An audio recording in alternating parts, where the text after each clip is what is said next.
അസ്സലാമു വറഹ്മത്തുള്ളാഹി. ബിസ്മില്ലാഹി വൽഹംദുലില്ലാഹി വസ്സലാത്തു വസ്സലാമു അലാ അഷ്റഫി റസൂലില്ലാഹി വഅലാ ആലിഹി വസഹ്ബിഹി അജ്മഈൻ. പ്രിയമുള്ളവരെ, നമ്മൾ പലപ്പോഴും ദുആ ചെയ്യാറുണ്ട്. പക്ഷേ ദുആഇനെല്ലാം ഉത്തരം കിട്ടുന്നില്ല എന്ന പരാതികൾ, പരിഭവങ്ങൾ പല സമയങ്ങളിലും നമ്മളിൽ നിന്നും ഉണ്ടാകാറുമുണ്ട്. അതിന് പ്രധാനമായും 2-3 കാരണങ്ങളുണ്ട്. ആ കാരണങ്ങളെക്കുറിച്ച് നമുക്കൊന്ന് പരിശോധിച്ച് നോക്കാം. ആരുടെ ദുആയൊക്കെയാണ് അല്ലാഹു സുബ്ഹാനഹു വ തആല സ്വീകരിക്കുന്നത്? എങ്ങനെയായിരിക്കണം നമ്മൾ ദുആ ചെയ്യേണ്ടത്? ഏതൊക്കെ സമയത്ത് ദുആ ചെയ്താൽ ആ ദുആഇന് ഉത്തരം കിട്ടും? ഇതിനെക്കുറിച്ചൊക്കെ നമ്മളൊന്ന് അറിഞ്ഞിരുന്നാൽ തന്നെ നമ്മുടെ ദുആഇന് പ്രതിഫലനം കൂടുന്നതായിട്ട് നമുക്ക് ബോധ്യപ്പെടും. അതൊന്ന് നമുക്കൊന്ന് പരിശോധിച്ച് നോക്കാം.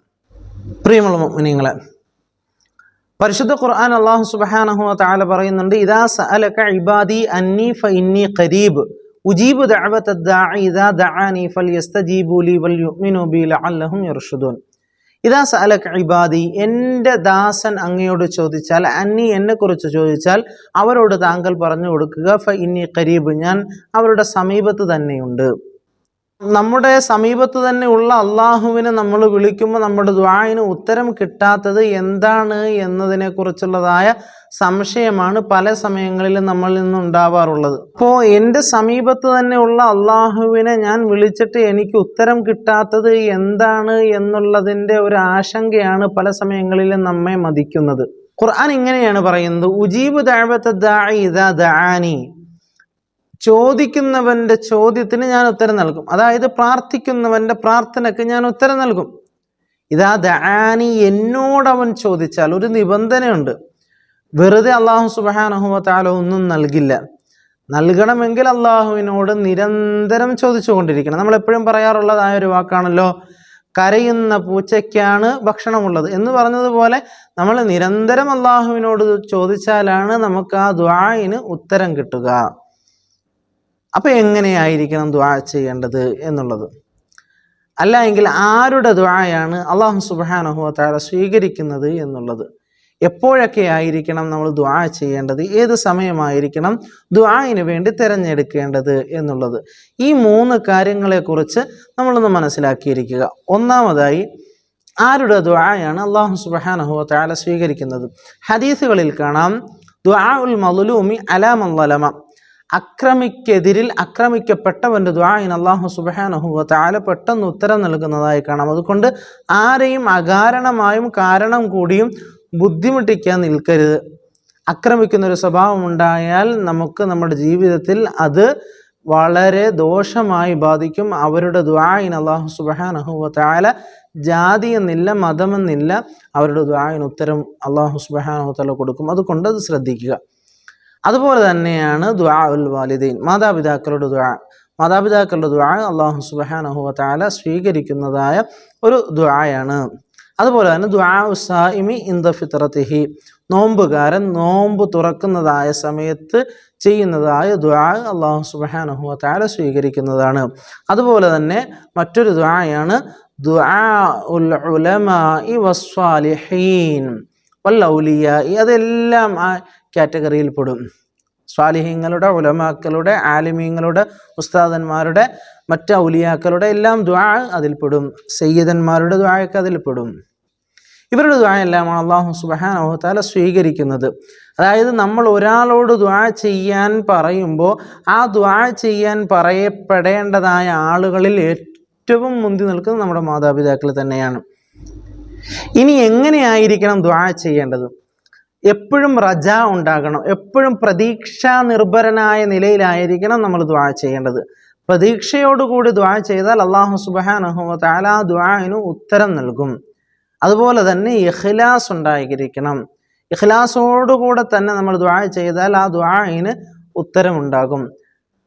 ഒരു അലസനായിക്കൊണ്ട്, മടിയനായിക്കൊണ്ട്, ചടഞ്ഞു കുത്തി ഇരുന്നു കൊണ്ട്, ഉറക്കം തൂങ്ങി ഒന്നും ദുആ ചെയ്ത് അള്ളാഹുവിലേക്കാണ് ദുആ ചെയ്യുന്നുള്ളതായ ഒരു ബോധം ഉണ്ടാകണം. അതേ നിലക്ക് വേണം അള്ളാഹുവിലേക്ക് ദുആ ചെയ്യാൻ. അള്ളാഹുവിനോട് ദുആ ചെയ്യുമ്പോൾ എപ്പോഴും ഓർമ്മയുണ്ടാക്കണം, ഇല്ലം തക്കും തറാഹു വഇന്നഹു യറാക, അള്ളാഹുവിനെ ഞാൻ കാണുന്നില്ലെങ്കിലും അള്ളാഹു എന്നെ കാണുന്നുണ്ടെന്നുള്ളതായ ബോധത്തോടുകൂടെ, സ്ഥൈര്യത്തോടുകൂടെ, ബോധ്യത്തോടുകൂടെ വേണം നമ്മൾ അള്ളാഹുവിലേക്ക് ദുആ ചെയ്യാൻ. അപ്പോൾ ഈ കാര്യങ്ങളൊക്കെ ശ്രദ്ധിക്കുക. ഇനി എപ്പോഴായിരിക്കും നമ്മൾ ദുആ ചെയ്യേണ്ടത്? അതിലേറ്റവും പ്രധാനപ്പെട്ടത് ജൗഫുൽ ലൈൽ, രാത്രിയുടെ ഉള്ളാണ്. രാത്രി എപ്പോഴാണ് കിടക്കുന്നതെന്നെല്ലാം നിങ്ങൾക്ക് എല്ലാവർക്കും അറിയാം. ഇരുട്ട് മൂടിയതിന് ശേഷം ഏത് സമയത്ത് ദുആ ചെയ്താലും അല്ലാഹു സുബ്ഹാനഹു വ തആല അതിന് ഉത്തരം നൽകും. ഏറ്റവും പ്രധാനപ്പെട്ടതായി ആലിമീങ്ങൾ പറയുന്നത് രാത്രിയുടെ അവസാനത്തെ 1/3, ഏകദേശം ഒരു സുബ്ഹിയോടടുത്ത സമയം, ഒരു 3:30 ശേഷം അല്ലെങ്കിൽ ഒരു 3 മണിക്ക് ശേഷം അതിനോട് അടുത്ത് വരുന്നതായ സമയങ്ങൾ, ബാങ്ക് വിളിക്കുന്നത് വരെ. ഇതാണ് ജൗഫുൽ ലൈൽ കൊണ്ട് അർത്ഥമാക്കുന്നത്, രാത്രിയുടെ ഉള്ള്. അതുപോലെ തന്നെ പ്രധാനപ്പെട്ടതാണ് ഇൻദ നുസൂലിൽ ഗൈസ്, മഴ പെയ്യുന്നതായ സമയത്ത് ദുആ ചെയ്താൽ ആ ദുആഇന് അല്ലാഹു സുബ്ഹാനഹു വ തആല ഉത്തരം നൽകും. അള്ളാഹുവിൻ്റെ റഹ്മത്ത് കോരിച്ചൊരിഞ്ഞുകൊണ്ടിരിക്കുന്ന സമയത്ത് ആ റഹ്മത്താകുന്ന മഴയെ ശപിക്കാതെ അതിൽ അള്ളാഹുവിലേക്ക് അതിയായ തഹ്മീദ് ചൊല്ലിക്കൊണ്ട്, ഹംദ് ചൊല്ലിക്കൊണ്ട് അള്ളാഹുവിലേക്ക് ദുആ ചെയ്ത് തുടങ്ങുക.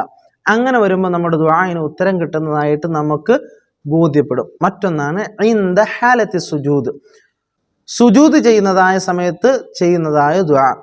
പലപ്പോഴും പലർക്കും ഉള്ളതായ വിചാരമാണ് വെറുതെ ഇരുന്നു കൊണ്ട് കൈ ഉയർത്തിക്കൊണ്ട് ദുആ ചെയ്താൽ പോരെ, സുജൂദിൽ കിടന്നുകൊണ്ട് ദുആ ചെയ്താൽ അല്ലാഹു സുബ്ഹാനഹു വ തആല സ്വീകരിക്കുമോ? വെറുതെ ഇരിക്കുന്ന സമയത്ത് നിസ്കരിക്കേണ്ട, അല്ലാത്ത സമയങ്ങളിലെല്ലാം നമ്മൾ സുജൂദിൽ കിടന്നുകൊണ്ട് തൗബ ചെയ്താൽ, സുജൂദിൽ കിടന്നുകൊണ്ട് ഇസ്തിഗ്ഫാർ ചെയ്താൽ, സുജൂദിൽ കിടന്നുകൊണ്ട് നമ്മൾ ചെയ്തു പോയ പാപങ്ങളെക്കുറിച്ച് അള്ളാഹുവിലേക്ക് ഖേദിച്ച് മടങ്ങിയാൽ ഒക്കെ അള്ളാഹു സുബ്ഹാനഹു വ തആല പെട്ടെന്ന് സ്വീകരിക്കും. ഒരടിമയോട് അള്ളാഹു സുബ്ഹാനഹു വ തആല ഏറ്റവും അടുത്തിരിക്കുന്നതായ സമയം എന്ന് പറയുന്നത് അത് സുജൂദിൻ്റെ സമയമാണ്. അപ്പോൾ ഇൻദ ഹാലത്തി സുജൂദ്, സുജൂദിൻ്റെ സമയത്ത് അള്ളാഹുവിലേക്ക് ദുആ ചെയ്യുക. വെറുതെ ഇരിക്കുക, വെറുതെ ഇരുന്നിട്ട് സുജൂദിലേക്ക് പോവുക, ദുആ ചെയ്യുക. ദുആഇന് അള്ളാഹു സുബ്ഹാനഹു വ തആല സ്വീകാര്യത കൂട്ടുന്നതിന് ഒരു കാരണമാകും. എപ്പോഴും അള്ളാഹുവിലേക്ക് പ്രതീക്ഷ നിർഭരനായി ഇഖ്ലാസോടുകൂടെ ദുആ ചെയ്യണം. വസല്ലമ തങ്ങളുടെ ഹദീസ് ഇങ്ങനെ വായിക്കാം: ലയഅതിയന്ന അലൈക്കും സമാനുൻ ലാ യൻജു മൻ നജാ ഇല്ലാ മിസ്ല ദുആഇൽ ഗരീഖ്. നിങ്ങളുടെ മേലെ ഒരു കാലഘട്ടം വരും, ആ കാലഘട്ടത്തിൽ എല്ലാവരും രക്ഷ പ്രാപിച്ചു എന്ന് കരുതും, പക്ഷേ അവരൊന്നും രക്ഷ പ്രാപിച്ചിട്ടില്ല. നമ്മുടെ എല്ലാവരുടെയും വിചാരം നമ്മൾ എന്ത് ചെയ്തു, നമ്മൾ സ്വർഗത്തിലാണ്, അല്ലെങ്കിൽ നമ്മൾ ചെയ്യുന്നതായ സ്വാലിഹായ സൽക്കർമ്മങ്ങളെല്ലാം അല്ലാഹു സുബ്ഹാനഹു വ തആല സ്വീകരിച്ചു എന്നെല്ലാമാണ്. പക്ഷേ യഥാർത്ഥത്തിൽ നമ്മുടെ ദുആഓ നമ്മുടെ സൽക്കർമ്മങ്ങളോ ചിലപ്പോൾ സ്വീകരിക്കാതിരിക്കാൻ പറ്റുന്നൊരു സാഹചര്യത്തിലായിരിക്കാം. ലോകാവസാനത്തിലേക്ക് അടുത്ത് നിൽക്കുന്നതായ സമയത്താണെങ്കിൽ നമ്മൾ ആ ഒരു കാറ്റഗറിയിൽ പെടുന്നവരാണെങ്കിലോ പറയാൻ പറ്റില്ലല്ലോ. ലാ യൻജു മൻ നജാ, എല്ലാവരുടെയും വിചാരം എന്ത് ചെയ്യും, ഞാൻ രക്ഷപ്പെടും, എൻ്റെ ദുആ കൊണ്ട് അല്ലാഹു സുബ്ഹാനഹു വ തആല എന്നെ രക്ഷപ്പെടുത്തും, നാളെ ഞാൻ സ്വർഗത്തിൽ കടക്കുമെന്നെല്ലാമാണ് അവൻ്റെ വിചാരമെങ്കിലും ഇല്ലാ മിസ്ല ദുആഇൽ ഗരീഖ്, മഴവെള്ളപ്പാച്ചലിൽ മുങ്ങിത്താഴുന്നതായ ഒരാൾക്ക് ഒരു കച്ചിത്തുരുമ്പ് കിട്ടുന്നു, അല്ലെങ്കിൽ ഒരു കൈ കിട്ടുന്നു, ആ കൈയിൽ കയറി പിടിച്ചുകൊണ്ട് അവൻ രക്ഷപ്പെടുന്നതായ സന്ദർഭത്തിൽ അവനിക്കുണ്ടാകുന്നതായ ഒരു സാഹചര്യമുണ്ട്, ഒരു അവസ്ഥയുണ്ട്. ആ അവസ്ഥയിൽ എങ്ങനെയാണോ അവനുള്ളത് അതേ നിലക്ക് ദുആ ചെയ്യണം. അപ്പോൾ ഏത് അവസ്ഥയിലായിരിക്കും നമ്മൾ ദുആ ചെയ്യേണ്ടത് ഒന്ന് ഓർത്തു നോക്കിക്കേ. ഇതേ രീതിയിലാണ് ദുആ ചെയ്താൽ അല്ലാഹു സുബ്ഹാനഹു വ തആല നമ്മുടെ ദുആഇനെ സ്വീകരിക്കുക. അല്ലാഹു നമ്മുടെ ദുആഇനെ സ്വീകരിച്ച് നല്ല രീതിയിലുള്ളതായ സൽക്കർമ്മങ്ങളോടുകൂടെ മുന്നോട്ട് ഗമിക്കാൻ അല്ലാഹു നമുക്കെല്ലാവർക്കും തൗഫീഖ് നസീബാക്കി അനുഗ്രഹിക്കുമാറാകട്ടെ. നമ്മൾ ജീവിച്ചിരിക്കുന്ന മാതാപിതാക്കൾക്ക്, മരണപ്പെട്ടു പോയ മാതാപിതാക്കൾക്ക് അല്ലാഹു സുബ്ഹാനഹു വ തആല മഗ്ഫിറത്തും, ജീവിച്ചിരിക്കുന്ന മാതാപിതാക്കൾക്ക് അല്ലാഹു ആഫിയത്തുള്ള ദീർഘായുസ്സിനെ പ്രദാനം ചെയ്ത് അനുഗ്രഹിക്കട്ടെ. നമ്മുടെ എല്ലാ ഹലാലായ മുറാദുകളും റബ്ബ് തആല ഹാസിലാക്കി തന്ന് അനുഗ്രഹിക്കട്ടെ. വാഖിറു ദഅവതന അൽഹംദുലില്ലാഹ്. അസ്സലാമു അലൈക്കും.